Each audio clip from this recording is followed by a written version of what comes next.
Buenas tardes, compañeros de la sección D.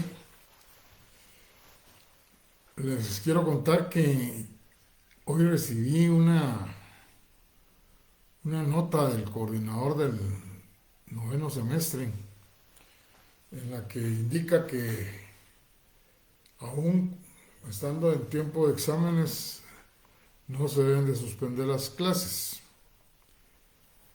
Bueno, pues yo lo había hecho en el afán de que ustedes tuvieran un poco más de tiempo para estudiar, pero me manda capitán, no manda marinero. Y entonces, en cumplimiento de esa disposición, vamos a platicar un poco. No me voy a poner a explicar un tema del programa porque con el tiempo que va a quedar de por medio de clases, porque la otra semana tienen examen los días que a mí me toca dar clases, entonces no se va a poder. Lo que voy a hacer es que el día de hoy vamos a hablar unos 45 minutos sobre cosas muy generales que están en la ley de la Superintendencia de Administración Tributaria. Y el miércoles vamos a hablar de cosas generales que están en la ley del Banco de Guatemala. Les quiero contar inicialmente que la Superintendencia de Administración Tributaria,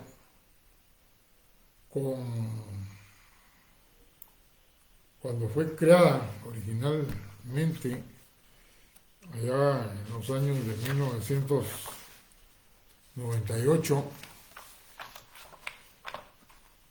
era diferente a la ley que ustedes tienen en la actualidad, pues ha sido modificada 2 veces. Y como un antecedente, les cuento que el directorio, que siempre ha sido el órgano superior de la administración tributaria, estaba conformado primero que nada por 4 titulares que fueron seleccionados. El primer grupo fue seleccionado entre más o menos 180 candidatos, 4 titulares, 4 suplentes. Y la comisión de postulación es la misma que ustedes tienen ahí en su ley, eso no ha cambiado. Y el presidente de dicho directorio ha sido siempre el ministro de Finanzas. Entonces, el que fungía y que a la fecha sigue fungiendo como secretario es el superintendente, con la única observación de que éste actúa en las sesiones del directorio con voz, pero sin voto. Entonces encontrábamos ahí la particularidad en esa ley que el superintendente era nombrado por el presidente de la República a propuesta de una terna por parte del directorio. Y entonces durante muchos años existía el problema de que el directorio hacía la propuesta para el superintendente, al presidente, este lo nombraba, y cuando el superintendente se daba cuenta que el que lo nombraba y lo podía remover era el presidente de la República, pues entonces había cierta inclinación a depender del presidente de la República y no a depender del directorio. La SAT siempre ha estado organizada con un directorio que es la máxima autoridad. Luego está después del superintendente, del directorio está el superintendente y los intendentes. Y a partir de ahí surgen todas las gerencias y todas las demás unidades de departamentos de la administración tributaria. Es un organigrama bien grande. Siempre a la fecha las intendencias, porque no surgió con todas esas intendencias, las originales eran Intendencia de Aduanas, Intendencia de Recaudación, Intendencia de Fiscalización. Posteriormente se creó la Intendencia de Asuntos Jurídicos. Hubo un tiempo que se creó una Intendencia de Operaciones, pero no funcionó. Luego encontrábamos la situación de que el superintendente tenía la libertad total de nombrar a los intendentes. No participaba en lo más mínimo el directorio. Y esto provocó muchos problemas en los primeros años de existencia de la administración tributaria. Y por eso fue que con el tiempo sí se aceptaron los cambios que actualmente tiene esta ley. Lo que sí es cierto es que el antiguo directorio estaba mucho más fortalecido, en el sentido de que sí le podía revisar las actuaciones a la administración tributaria. ¿Cuál es el mecanismo que tienen los contribuyentes para defenderse ante la administración tributaria de los actos que realiza? Pues el recurso de revocatoria, el recurso de reposición. Y entonces todos los ajustes que hacía la Intendencia de Fiscalización eran analizados y resueltos por el directorio. El directorio, los 4 personajes que les menciono, con sus suplentes, eran personas que no estaban de planta en la administración tributaria. Eran personas que tenían sus actividades, su bufete legal, en el caso de los abogados. Y entonces llegábamos a sesión expresamente a ver los puntos que se habían planteado en la agenda, pero no éramos trabajadores de la administración tributaria, sino que llegábamos a cumplir con las funciones que la ley nos otorgaba en aquel tiempo. Por ejemplo, aprobar el presupuesto, a aprobar contratos, aprobar metas de recaudación al principio de año. Todos los recursos interpuestos por los contribuyentes eran resueltos por el directorio. Y había una unidad técnica del directorio, eso era lo que existía, que era la encargada de dar las audiencias a la PGN, por ejemplo, y la PGN dictaminaba en base al dictamen que hacía la unidad técnica del directorio, y se tardaban a veces 2-3 meses, otras veces menos, pero no tenía sentido estarlo enviando para que se diera esa circunstancia de tener lo mismo. Por eso en el Código Tributario se eliminó que se le estuviera dando audiencia a la Procuraduría General de la Nación, y actualmente ya no se le da ninguna audiencia. Pues era la unidad técnica del directorio la que hacía la propuesta al directorio de cómo resolver, después del análisis. Sin embargo, el directorio tenía la facultad de no aceptar esa propuesta, puesto que los directores revisaban el expediente y si encontraban algunas otras circunstancias, pues sencillamente resolvían conforme a lo que decidiera la mayoría del directorio. Los 4 directores y el presidente, que siempre ha sido el ministro de Finanzas, les decía. Esa facultad se la quitaron al directorio. Redujeron el directorio en la actual ley, ahora son solo 2 y están de planta. La ley anterior no establecía que los miembros del directorio fueran empleados o funcionarios de la SAT. O sea, no había una jerarquía de ese directorio. dentro de la administración pública. Sencillamente eran directores, como que si fuera una sociedad anónima, el consejo de administración, no eran parte del equipo, y por eso era la libertad que tenía ese directorio de poder revisar todas las actuaciones de la administración tributaria y, si era necesario, enmendar la plana o incluso anular actuaciones, ya sea en su totalidad o parcialmente, como en el caso de los recursos. Si un contribuyente interponía un recurso de revocatoria diciendo de que no le habían notificado el ajuste originalmente, y la administración tributaria no podía demostrar que realmente estaba notificado, pues el directorio sencillamente anulaba ese ajuste y ordenaba que de nuevo se iniciara la fiscalización si había más defectos o errores, o que sencillamente le notificara el ajuste. Y la oposición de la administración era, en algunos casos, que si se notificaba de nuevo, el periodo ya iba a estar prescrito. Pero no porque iba a estar prescrito el directorio aceptaba el error.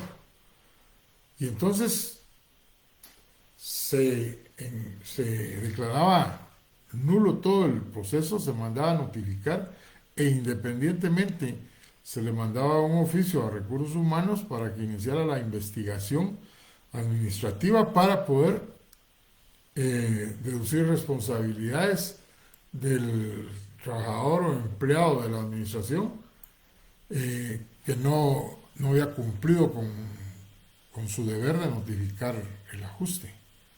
Y se daban las sanciones administrativas para los trabajadores. Al quitarle esa función al directorio, prácticamente le quitaron la esencia a la administración. ¿Por qué fue creada la ley en esa forma? Porque antes el Ministerio de Finanzas Públicas, con su Dirección General de Rentas Internas y Dirección General de Aduanas, eran las que resolvían, eran las que notificaban los ajustes, interponían los recursos y en el mismo ministerio se resolvía. Y definitivamente pues no había un contrapeso sobre dichas resoluciones para que conociera un órgano diferente. Era juez y parte el Ministerio de Finanzas Públicas. Cuando se creó la ley en esta forma, fue tomando el ejemplo de la administración tributaria que existía en Perú y que el Banco Mundial la había creado. Y aquí en Guatemala también fue el Banco Mundial el promotor, el que dio el crédito y dio todo el auspicio y las directrices y el apoyo logístico y de preparación de la gente, etc. Al quitarle esa facultad al directorio, entonces lo que nos queda ahora es un directorio donde el presidente es el ministro de Finanzas. Solo hay 2 directores, pero estos 2 directores, de acuerdo a la nueva ley, ya son catalogados como funcionarios. Y como consecuencia de ser funcionarios, pues sencillamente también reciben un salario. Y les quitaron la parte vital, que es conocer de los recursos de revocatoria. Y se creó en esta nueva ley de la SAT, por las enmiendas, un tribunal administrativo tributario y aduanero, se le llama, Tribunal Administrativo Tributario y Aduanero, que conoce de los recursos de revocatoria. Todos los que forman esta parte de este tribunal también son empleados de la administración tributaria con un horario o un salario. Y entonces, a mi juicio, se cayó o se regresó a lo que antes era la administración tributaria, juez y parte. Porque de una u otra forma, el tributa, al estar conformado por eh, funcionarios y empleados de la administración tributaria de una u otra manera se ven influenciados en su criterio. No tienen la absoluta libertad. Tienen que ser muy fuertes de carácter, un temperamento y muy fuerte para pelear contra su propio patrono en lo que es la Intendencia de Fiscalización. Sin embargo, ahí va caminando la administración tributaria y aún siendo juez y parte, la SAT, pues a los contribuyentes todavía les queda el derecho de poder recurrir al Tribunal de lo Contencioso Administrativo. Esa es la ventaja que siempre va a tener de parte de la ley, poder recurrir ante un magistrado para que revise lo actuado por la administración tributaria. Yo no voy a decir que antes el directorio siempre resolvía a favor de la administración. Dependía de los criterios que el mismo directorio creó en el camino, para que cuando los casos con similares circunstancias llegaban, pues ya había un criterio establecido y en ese criterio el que se aplicaba, para no estar unos sí, otros no, porque estos sí y aquellos no. De todas maneras, el contribuyente que se sentía afectado, pues iba al contencioso. Acuérdense que la Constitución benefició en el sentido de que ya no se aplica el principio de solve et repet, primero paga y luego repite. Antes, para interponer un recurso revocatorio había que pagar un 20% del monto del litigio, y para ir al contencioso había que pagar el otro 80%. En la actualidad no se paga nada. O sea que el contribuyente que se siente afectado lo que tendrá que gastar es en honorarios profesionales. Bueno, ya les hice una breve historia de cómo fue en sus inicios la administración tributaria y cómo es en la actualidad. Melanie dice de lo que publicó el superintendente sobre cómo van a empezar a fiscalizar. Bueno, eso ya son decisiones de la administración tributaria. Me imagino que en el camino los que se sientan afectados pues van a interponer las acciones legales correspondientes. Si vamos a darle un recorridito así muy general a la ley, empezando por hablar de su creación. Es un ente autónomo. La cuestión está lo que se discute en la doctrina, el derecho administrativo. ¿Hay un ente autónomo 100%? Pues si le dan todo lo que le han dado a la SAT, pues pareciera que sí. Pero si le dan todo lo que le han dado a la Universidad de San Carlos, aparentemente sí.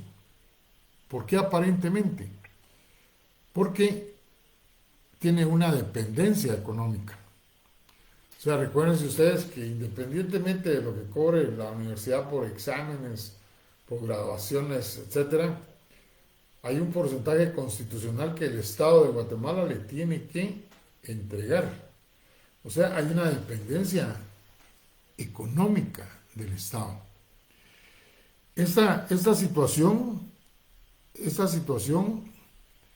no existe en la administración tributaria, porque la administración tributaria no recibe dinero directamente del Estado porque así esté pactado como en el caso de la U.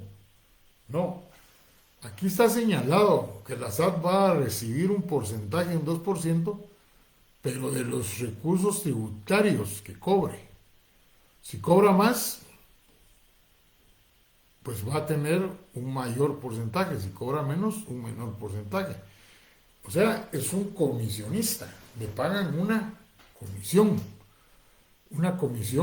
que no está pactado en la Constitución, sino que nació en la ley orgánica de la SAT. Y financieramente es autónoma para utilizarlo en la forma que considere más conveniente. Por ese lado, pienso yo que sí tendría autonomía económica, pero si pensáramos en una forma totalmente estricta sobre eso, pues tampoco tendría autonomía. Y ya se han dado casos en el pasado, yo actualmente no sé cómo están funcionando, pero en el pasado había épocas en que el Ministerio de Finanzas, a pesar de que había un plazo, no le trasladaba la comisión a la administración tributaria y le provocaba trastornos porque esta entonces financieramente se miraba afectada para todas sus obligaciones y todo el desarrollo que tenía planificado en el plan operativo anual, en el POA. Así es que hablar de una autonomía económica, funcional, financiera, técnica y administrativa, pues es de analizar con mucho detalle. Lo que sí les puedo decir es que tiene una autonomía funcional. Pero pudiera yo también decir lo que si en forma estricta la analizáramos, tendríamos el problema de que los dos directores, miembros del directorio, siguen siendo nombrados por el presidente de la República. Y entonces, ¿hasta dónde en la parte funcional se habla de autonomía? Lo que sí tiene es una autonomía financiera, puesto que el presupuesto lo crea la administración tributaria, lo aprueba el directorio y no lo tiene que aprobar nadie más. Lo único que tiene que hacer el superintendente una vez aprobado es mandarlo al Congreso de la República para que esté informado, pero nada de que el presupuesto lo tiene que aprobar el Congreso o no, solo es como información. Por eso en ese lado creo que no hay ningún problema, y igual en la parte técnica, constantemente la administración tributaria ha ido evolucionando para mejorar el cumplimiento del objeto por el cual fue creada. Igual con la administrativa se ha modificado el organigrama de la SAT, porque se han creado nuevas dependencias, como vamos a ver lo último, y que la ley se lo ordena. Además, tiene su propio patrimonio. Cuando fue creada la SAT, la parte final de la ley de la SAT dice que todo lo que pertenecía al Ministerio de Finanzas Públicas debía de ser trasladado a la administración tributaria. Esto, para ser realistas, no se cumplió un 100%, solo se cumplió en un porcentaje. Tan es así que cuando la SAT empezó a funcionar, lo hizo en el edificio del Ministerio de Finanzas Públicas. Ahí estuvo el directorio por varios años, y también en los primeros niveles estuvo la administración tributaria desenvolviéndose. Fue a través de los años que, podríamos decir, se independizó totalmente y ya empezó a adquirir su propio patrimonio, como es, por ejemplo, el edificio donde están, el inmueble que está a la par. Lo que sí es cierto y que no ha podido pasar aún cuando hubo un tiempo en que se insistió por parte del directorio, es que se construyera en ese inmueble que está a la par un edificio con los niveles necesarios. Ya estaba el diseño, estaban los planos, estaban las autorizaciones. ¿Y por qué motivo lo dejaron en el camino? No hubo voluntad, es la realidad, de hacerlo. Y entonces la administración tributaria sigue gastando millones, así como lo oí, millones de quetzales en arrendamiento de bienes inmuebles en la capital, para oficinas, para bodegas, bueno, hay una serie de inmuebles que necesita para su desenvolvimiento. el edificio que está a la par de la SAT en la parte trasera. Por ejemplo, ahí hay oficinas de la SAT rentando. El otro edificio que está en la zona 10, no me recuerdo cuántos niveles son los que rentan, pero también salida de recursos. Si se hubiera construido el edificio, todo eso estaría ya funcionando y se estuviera utilizando esos recursos en otra forma.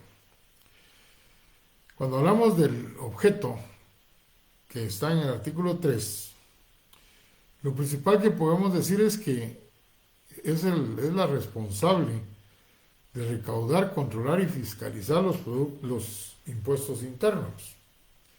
Cuando se refiere a los impuestos internos, se está refiriendo a todos los impuestos que se cobran aquí en Guatemala y de los cuales yo les dije que ya cuando regresemos yo les voy a proporcionar una lista para que conozcan todos los impuestos que se cobran en Guatemala.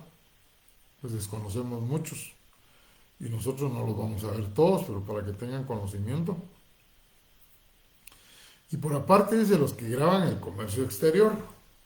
Cuando dice los que graban el comercio exterior se refiere a los impuestos que pagan las personas que importan bienes. Todo lo que ingresa por la aduana y se nacionaliza, eso debe pagar impuesto de importación y a la vez paga IVA, impuesto de valor agregado a las importaciones. O sea, eso paga dos impuestos. Lo único que aquí tenemos que hacer una separación. Fiscalización es la encargada de fiscalizar los impuestos internos. Y la Intendencia de Aduanas es la encargada de fijar los montos, o sea, determinar los montos de lo que se pagan o que deben pagar las importaciones. Recaudación para ambas es la responsable de cobrar, pero no recibe la administración tributaria un solo centavo de impuestos que paguen los contribuyentes, sean impuestos internos o de comercio exterior. ¿Por qué? Porque de acuerdo a la ley de la SAT, todos los ingresos tributarios van a una cuenta del fondo común. Esa cuenta del fondo común está aperturada en cada uno de los bancos que tienen contratos con la SAT para recibir los pagos de impuestos. Y la SAT, como vamos a ver si nos da tiempo, la SAT, si no ustedes lo van a leer, o ya lo leyeron, la SAT va a cobrar un 2% sobre eso que se está recaudando y tiene la obligación de informarle al Ministerio de Finanzas Públicas, poner a su disposición todos los recursos en un plazo que no exceda de 2 días. Si mal no recuerdo, ya vamos a llegar a ese tema. Entonces, encontramos ahí el gran objeto de la administración tributaria: recaudar, controlar, fiscalizar los impuestos internos y los que gravan el comercio exterior. Aquí hay una, no sé si llamarle contradicción o laguna. ¿Por qué? Cuando se habla de recaudar, hay unos impuestos y que son impuestos internos que no los recauda la administración tributaria. Por ejemplo, si ustedes van a poner su bufete y los contratan para llevar un proceso sucesorio intestado o testamentario, después de haber llevado todo el procedimiento que me imagino ya les explicaron, y si no este año se los van a explicar en notariado, pues van a trasladar, cuando ya tienen el dictamen de la PGN y van a hacer el auto declaratorio de herederos, pues tienen que trasladar el expediente no a la administración tributaria para que pague para que se diga cuánto tiene que pagar del impuesto de herencias, legados y donaciones, sino que el expediente se lleva al Ministerio de Finanzas Públicas, donde existe un departamento de herencias, legados y donaciones. Y son ellos los responsables de hacer la liquidación del impuesto, o sea, la determinación de cuánto es lo que tienen que pagar, y son ellos los que se lo envían a la Contraloría General de Cuentas para que verifiquen que está bien hecha la liquidación. ¿Por qué cuando Finanzas le trasladó todos los demás impuestos internos a la SAT, por qué no le trasladó este impuesto de herencias? Pues del 1998 para la presente fecha, casi que estoy seguro que ya nadie se acuerda, o a algunos se les olvidó, y algunos que ni lo saben. Y la razón fundamental fue que el Ministerio de Finanzas Públicas le puso como condición a la SAT que al momento de que le trasladaba la administración, recaudación y control de este impuesto de herencias, le tenía que trasladar todas las funciones del DICABI, de esa dirección. Y la administración tributaria no aceptó esa condición, porque sencillamente el DICABI es una dirección, y dentro de esa dirección está este departamento de herencias. ¿A cuenta de qué tenía que trasladarle a la SAT el DICABI, si todas sus funciones son totalmente diferentes a las que tiene la SAT? Sin embargo, no hubo un entendimiento entre el directorio y el ministro de Finanzas. Y entonces, como la SAT, el directorio no aceptó, pues sencillamente no lo trasladaron. Se quedaron con él y a la fecha lo siguen teniendo. O sea, la administración tributaria no tiene absolutamente nada que ver con eso. Ahora, el UCI, pues ahí sí no hay ninguna discusión. Es por ley que lo deben tener las municipalidades. Sin embargo, hoy estaba leyendo de una prensa libre, valga el comercial, que el Ministerio de Finanzas Públicas publicó que había recaudado en el año 2022 un millón de quetzales en impuesto del UCI. Pero ¿por qué el Ministerio de Finanzas y no las municipalidades? Muy sencillo. Cuando lean la ley del UCI, dice que Finanzas le debe ir trasladando a todas las municipalidades toda la base de datos de los contribuyentes. Una vez que estos estén preparados con todo el equipo, todo lo que se necesita para llevar el control, la recaudación y la fiscalización. Y esto lo que nos está diciendo es que todavía hay muchas municipalidades que han de ser de tercera categoría definitivamente, las que no han aceptado que el Ministerio de Finanzas les traslade el cobro del impuesto. Por un lado, bueno, si estas municipalidades no se consideran capaces para hacer esa función. Pésimo para aquellas municipalidades que aceptaron que les trasladaran la base de datos y todo el control, recaudación y fiscalización, y que a la presente fecha lo dejaron olvidado y no tenían la estructura funcional y técnica para hacerlo. Y se los digo porque yo, en el ejercicio de la profesión, he llegado a algunas municipalidades a entregar mi aviso de la compraventa de un inmueble que está en esta jurisdicción y no tienen departamento de catastro. El que recibe el aviso es el alcalde municipal. O sea que hay un descontrol total en estos momentos sobre qué inmuebles son los que deberán estar pagando, a excepción de los avisos que nosotros tenemos que dar al Ministerio de Finanzas y que esperamos lo sigan operando, ¿verdad? Ese es un problema. El otro problema que también tenemos es que hay un impuesto de los derivados del petróleo y que está recargado en lo que nosotros pagamos por galón de gasolina. Esto también es algo que está bajo la tutela del Ministerio de Energía y Minas. No fue trasladado a la administración tributaria en su totalidad. El otro es el impuesto de turismo. Ese lo tiene el control el INGUAT, no lo tiene la administración tributaria.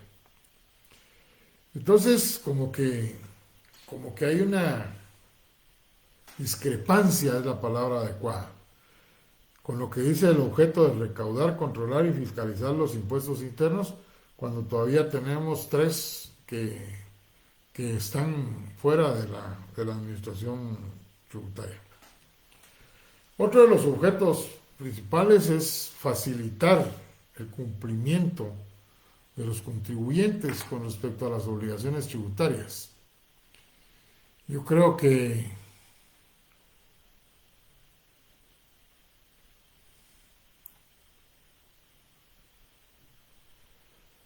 estoy leyendo aquí, perdona la interrupción, estoy leyendo aquí que hay problemas con la señal.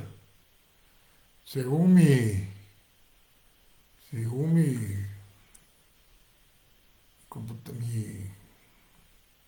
pantalla, yo estoy al 100% con la señal y no veo que afuera haya viento como para que se pueda distorsionar.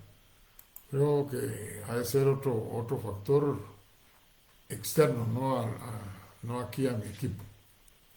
Bueno, voy a continuar. Dice otro de los objetos, no los voy a analizar todos, porque aquí me quedaría hablando unas 3 horas solo de eso. Pero sí vamos a hablar de facilitar el cumplimiento de las obligaciones a los contribuyentes. Esto creo que la administración tributaria sí ha hecho su trabajo, sí ha cumplido con la ley. Antes, en las direcciones generales de rentas y de aduanas, era un dolor de cabeza pagar impuestos, grandes colas. Y para colmo, la costumbre de nosotros guatemaltecos de dejar todo a última hora. Ahora ya no tenemos ese problema. Todavía hace algunos años se miraban colas en la SAT para la compra de formularios. Se recuerda que vendían los puestos. Ahí en la Séptima Avenida se miraban mucho las colas afuera, bajo el sol de la gente. La administración tributaria ha cumplido en ese sentido. Por ejemplo, creó esa herramienta llamada Bancasat.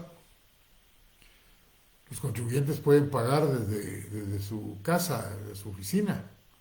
Únicamente tienen que firmar un contrato con su banco para que les permita que una vez que se envía la declaración a la administración tributaria, declaración de cualquier impuesto, puedan debitar en su cuenta y trasladar los fondos a la administración tributaria. Y al cuentaviente solo le mandan el comprobante de que le fue pagado el impuesto a la administración.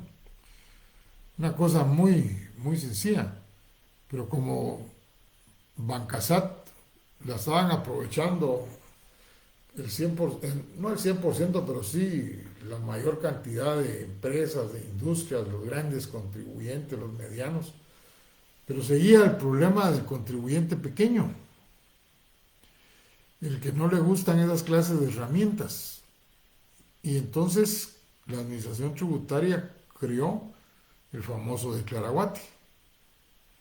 Y en el Declaraguate lo que nosotros tenemos que hacer es ingresar a esa herramienta y si vamos a pagar el IVA, pues buscamos el IVA general, llenamos el formulario, antes de imprimir lo validamos, ahí nos dice si falta algún dato o si está algo malo para que lo corrijamos, luego lo congelamos y se imprime la forma 2000 y con eso yo voy a mi banco y pago el impuesto. Antes, antes la administración tributaria le tenía que pagar a los bancos por esas declaraciones a cero que se hacen. Una comisión, porque hay una comisión que se le paga a los bancos, definitivamente.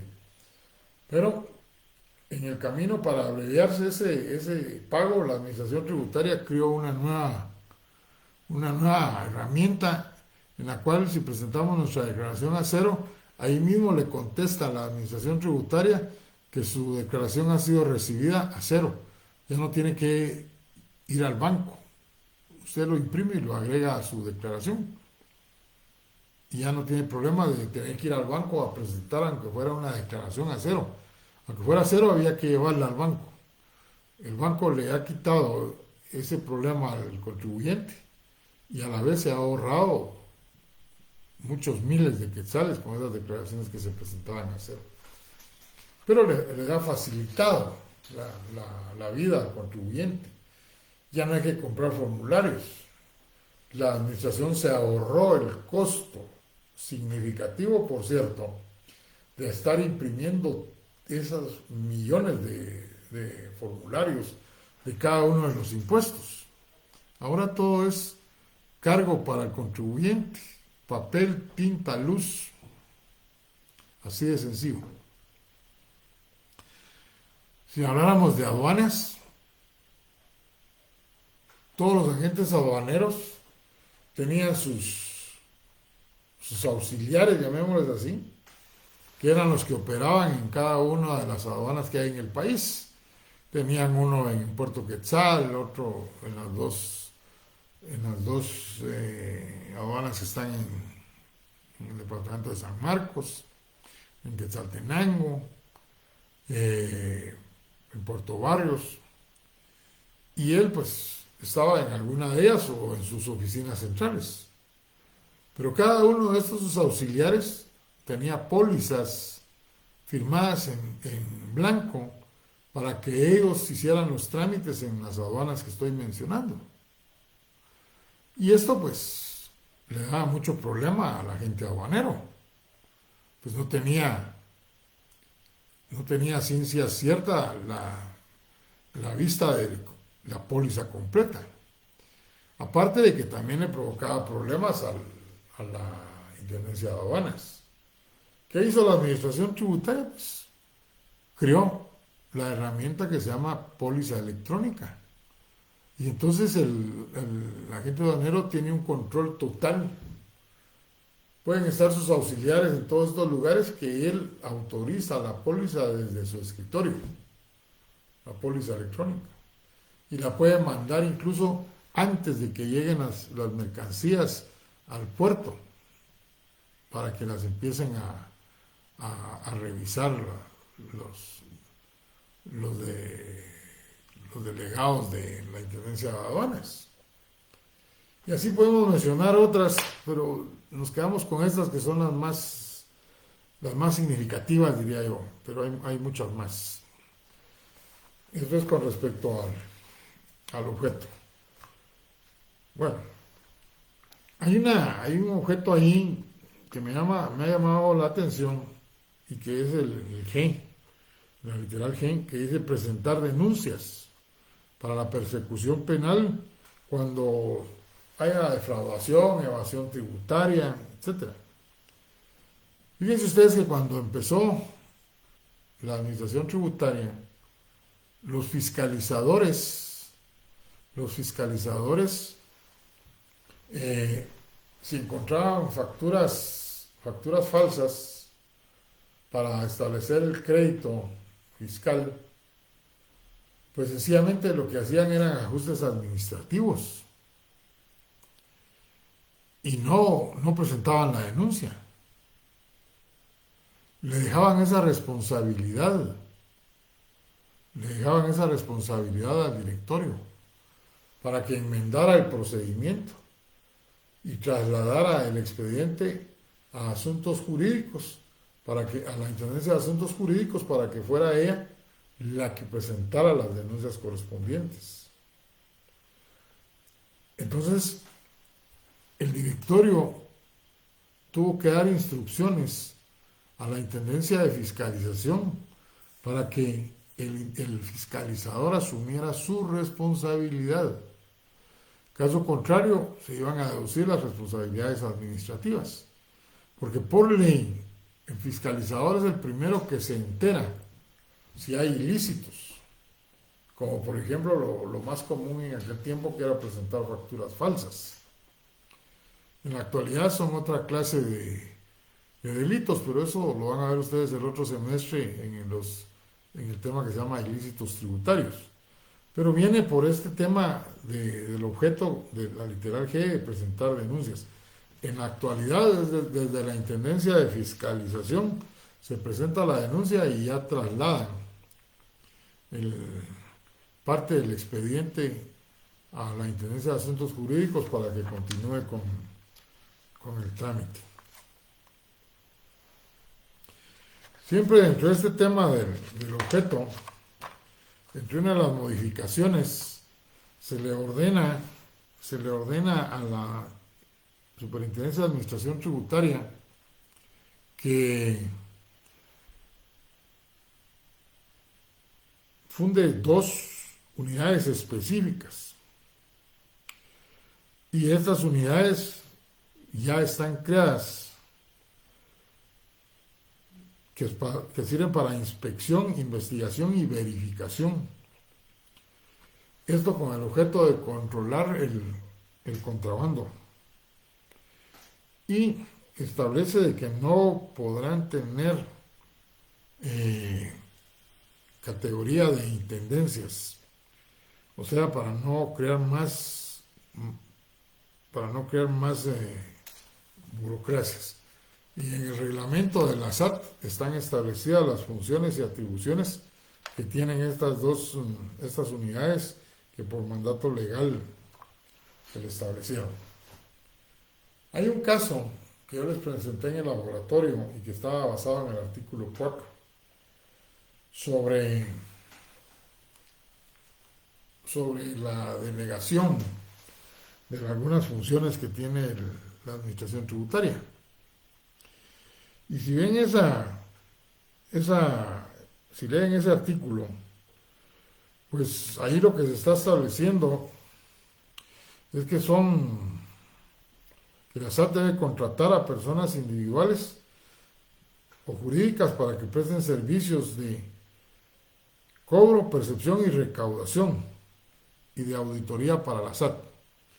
La auditoría para la SAT se refiere a la auditoría externa, la que va a llegar a fiscalizar todo lo actuado en todas las intendencias, departamentos, gerencias, dependiendo del contrato que se haga con esa firma de auditoría. Ella va a realizar la auditoría que el directorio le está ordenando. Pero hay algo que dice y recaudación de tributos, o sea, que puede contratar la recaudación de tributos. Y lo que sí le está prohibido es contratar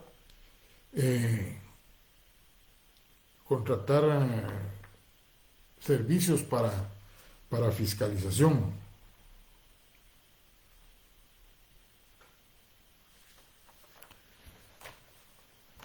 Por eso el caso planteaba de que se estaba contratando a una firma de auditores para que realizara fiscalización.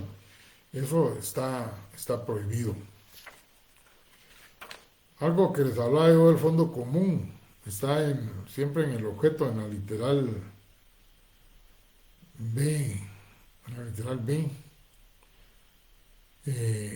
y que dice que tiene 2 días, tal y como yo se los había señalado. En la organización, pues ya les comenté cómo están los órganos de la administración tributaria. Eso está en el artículo 6 de la estructura organizacional.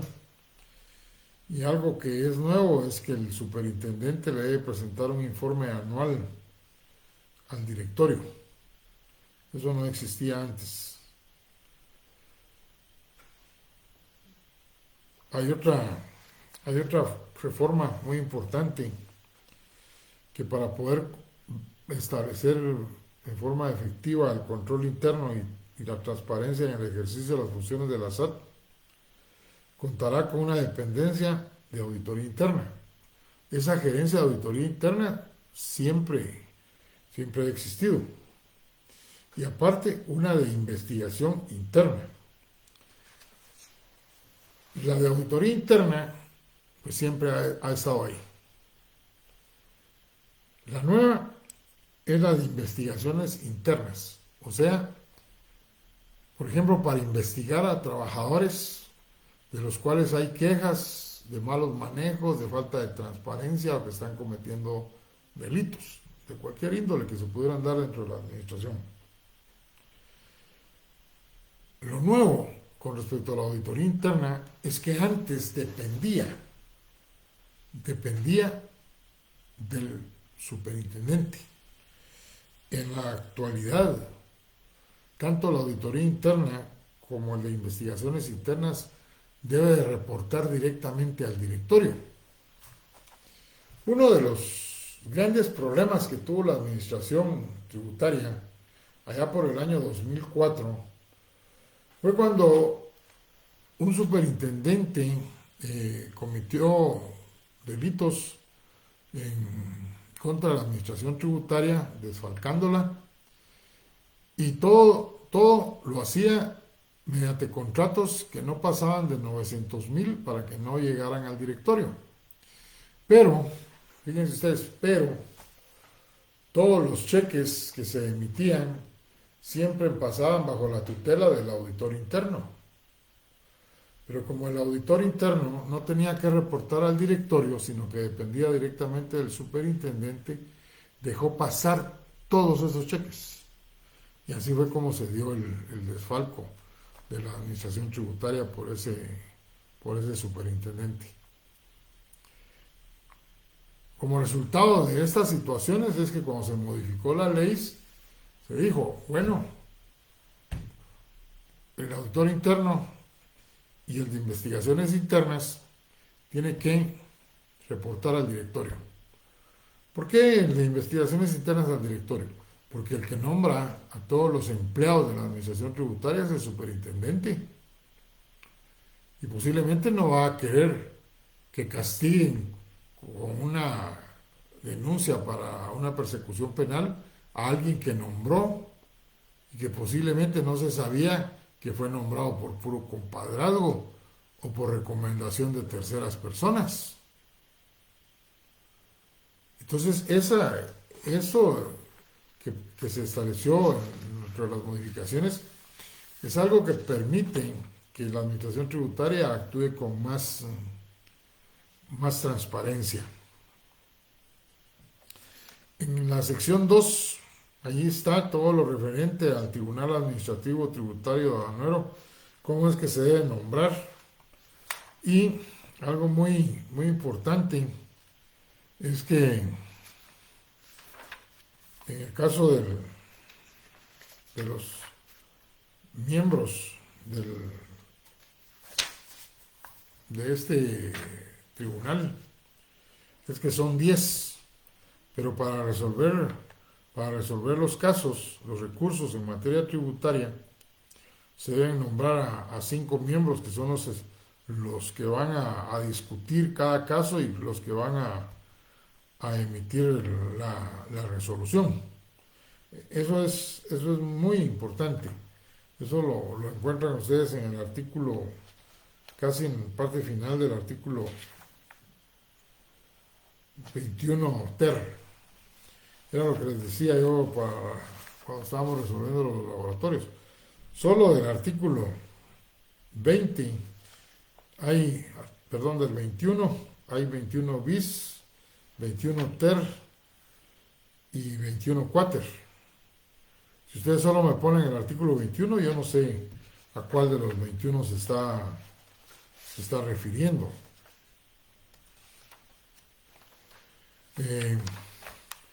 Nos vamos a saltear. Bueno, aquí en el artículo 7 está lo que yo les señalaba de que el directorio, ahí están las funciones del directorio. Y lo nuevo es que el directorio es el que nombra y remueve al superintendente. Entonces ahora sí no tiene que reportarle al presidente de la República, sino que directamente el directorio es el que tiene la facultad para nombrarlo y removerlo. O sea, los que lo tienen que controlar y tienen la facultad para despedirlo si no está actuando correctamente o no llega a las metas de recaudación, pues es el directorio. Y también tiene la facultad el directorio de nombrar a los y remover a los que conforman el Tribunal Administrativo, Tributario y Aduanero. La siguiente literal, que es la D, les estoy leyendo la B, la C y la D. Antes el superintendente nombraba a todos los intendentes a su justa voluntad. Algunos superintendentes llegaban al directorio para obtener el beneplácito del directorio, para consejo, y uno que lee entre líneas para compartir la responsabilidad, para que le ayudaran a nombrar a un superintendente. Pero la mayor parte de superintendentes nombraba a su discreción a los superintendentes, en la actualidad no. El directorio tiene que dar la no objeción de un nombramiento. Como sucede, y no lo mencioné, los miembros del directorio, también el Congreso tiene la facultad y tiene un plazo, no lo tengo aquí a la mano el artículo, tiene un plazo para objetar 8 días, en el artículo 14, tiene 8 días para objetar el nombramiento que se haga de los directores. Si no hay ninguna objeción, pues está confirmado y puede asumir sin ningún problema los profesionales que han sido nombrados para el directorio.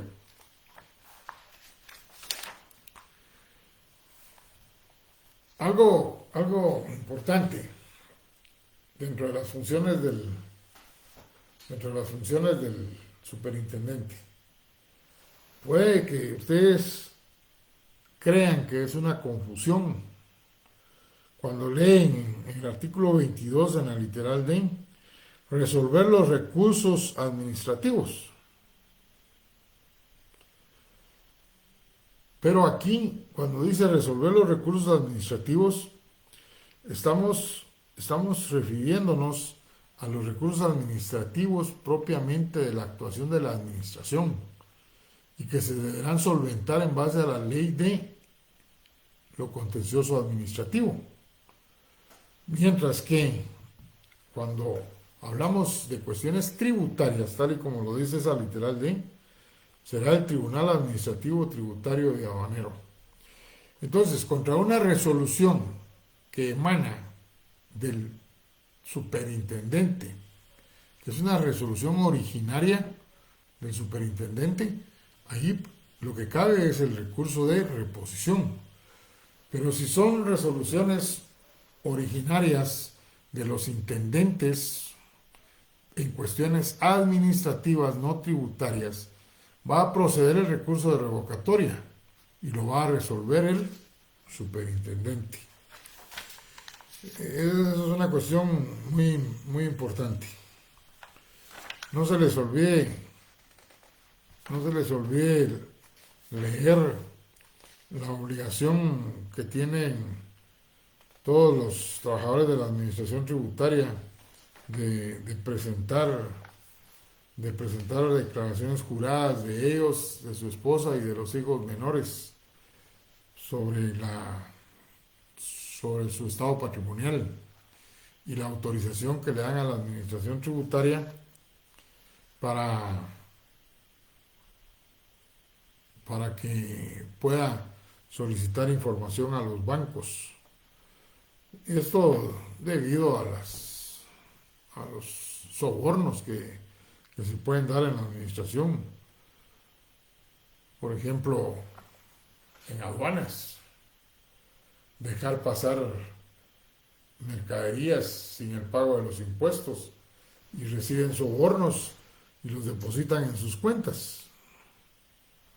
Imagínense a alguien que está recibiendo sobornos quincenales de 50,000. En cuestión de 6 meses tiene una gran cuenta que no es coherente con sus ingresos salariales normales. Bueno, creo que podríamos seguir hablando.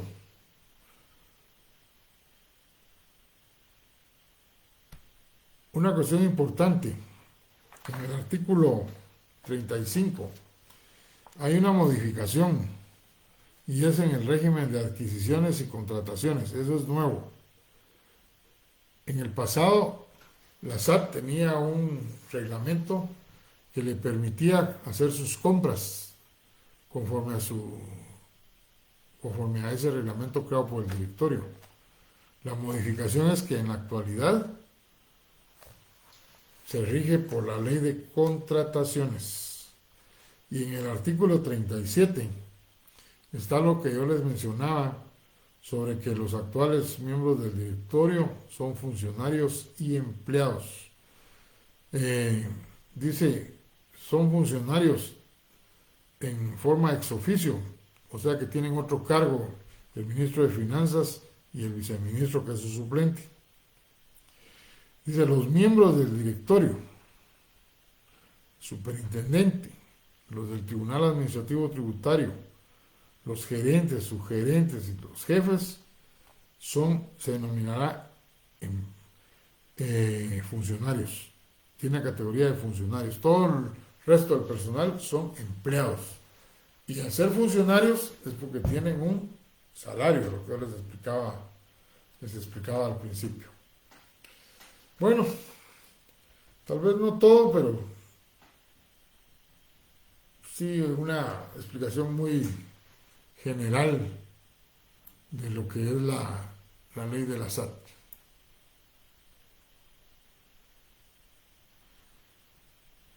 Vamos a dejarlo ahí y nos vemos entonces, lo siento, porque vamos a tener que recibir clases el próximo miércoles. Vamos a hablar de la ley de bancos. Tal vez un poco menos de tiempo para que puedan estudiar. Que pasen buena noche. Gusto saludarlos.